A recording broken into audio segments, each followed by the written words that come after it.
पूरे पंजाब भर में पिछले लंबे समय से एक मुद्दा सबसे ज्यादा गरमाया हुआ है। तो यह था कि पावन स्वरूपों का 328 इसको लेकर एचजीपीसी से लेकर जो है सरकार के बीच में जमकर तल्खियां हुई। लेकिन जब अकाल तख्त साहिब की जथेदार की तरफ से एक बयान जारी किया जाता है कि एचजीपीसी को इसके अंदर जो है सहयोग करना पड़ेगा और उसके तुरंत बाद जो है एसआईटी की टीम अमृतसर एचजीपीसी दफ्तर पहुंचती है और बीते दिन एक चंडीगढ़ की मीटिंग पहुंचती है।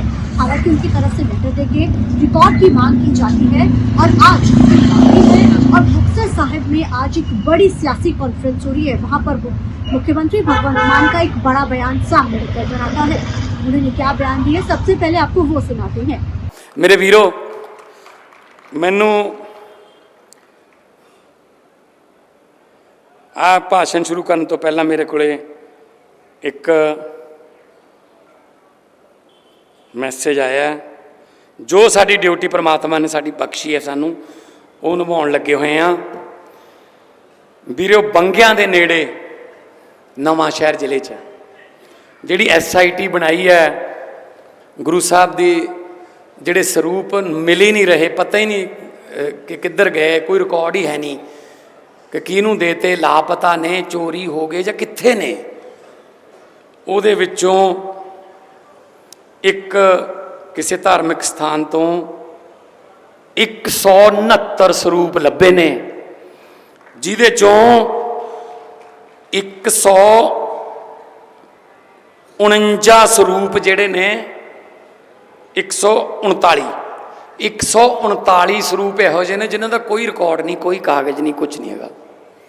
सिर्फ 30 स्वरूप ने इहो जिहे जिहड़े हैगे, उन्हां दा पर्चियां हैगियां उन्हां कोले, पर वो किसी होर गुरुद्वारा साहब नूं इशू होए हुए ने, उत्थों वो उत्थे ले आए। 2 गुरुद्वारा साहब के नाम से 30 स्वरूप ने।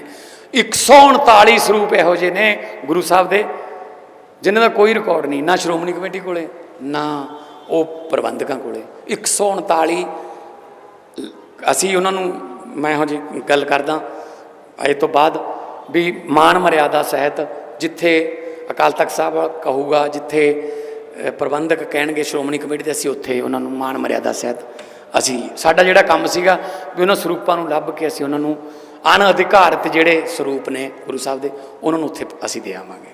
असी कोई ये प्राप्ति नहीं मनते इनू, असी भी साडी सरकार कोई प्राप्ति है जो, असी तो साडी ड्यूटी है। ये 139 स्वरूपों की जिहड़ी अज सानू साडे कोल इन्फॉर्मेशन आई है भी अनअधिकारत ने, भी उन्होंने कोई पता नहीं, वो जवाब भी नहीं दे सके वह भी वो कित्थों लियाते हैं। कहते जी इधरों उधरों ही लियाते हैं, इधरों उधरों मतलब किवें मिल जाएंगे जी, जो सारी जिम्मेवारी छपाई की जिहड़ी है वो SGPC की है। मैं कोई फिर कहना, मैं कोई इनू प्राप्ति नहीं मनता भी अब बहुत अचीवमेंट कर ली, बस ये है भी जो सेवा गुरु ने लाई है वो निभावांगे।